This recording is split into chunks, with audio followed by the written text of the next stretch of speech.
ఇంగ్లాండ్పై T20 series గెలిచిన team India తాజాగా one day సిరీస్ను కూడా కైవసం చేసుకుంది.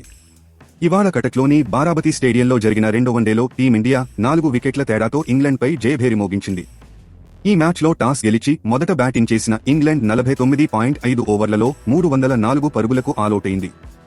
305 పరుగుల భారీ లక్ష్యాన్ని టీమిండియా 44.3 ఓవర్లలోనే ఛేదించింది. ఈ క్రమంలో 6 వికెట్లకు 308 పరుగులు చేసి విజయ తీరాలకు చేరింది.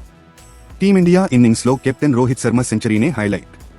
ఇటీవల ఫామ్లో లేక తీవ్రంగా ఇబ్బందులు పడిన రోహిత్ శర్మ ఎట్టకేలకు విమర్శలకు బ్యాట్తో సమాధానం చెప్పాడు.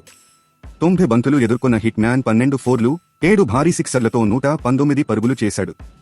మరో ఓపెనర్ శుభ్మాన్ గిల్ 52 బంతుల్లో 60 పరుగులు చేయగా శ్రేయాస్ అయ్యర్ 44, అక్షర్ పటేల్ 41 పరుగులు చేశారు.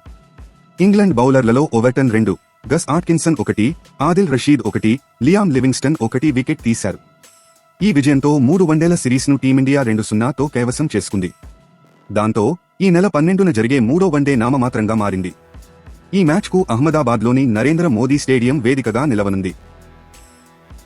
గత కొంతకాలంగా పేలవ ఫామ్తో తీవ్ర విమర్శలు ఎదుర్కొంటున్న టీమిండియా సారథి రోహిత్ శర్మ సెంచరీతో అన్నింటికీ సమాధానమిచ్చాడు.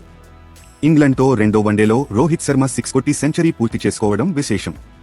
76 బంతుల్లో రోహిత్ శర్మ శతకం బాదాడు. రోహిత్ శర్మకు వన్డేల్లో ఇది 32వ సెంచరీ. ఇటీవల కాలంలో రోహిత్ శర్మ బ్యాట్ నుంచి ఈ స్థాయిలో పరుగులు జాలువారడం అభిమానులను ఎంతో ఆనందానికి గురిచేసింది. పైగా మరికొన్ని రోజుల్లో ఛాంపియన్స్ ట్రోఫీ వంటి మెగా ఈవెంట్ ఉండడంతో హిట్ మ్యాన్ సరైన సమయంలో ఫామ్లోకి వచ్చినట్టు భావించాలి.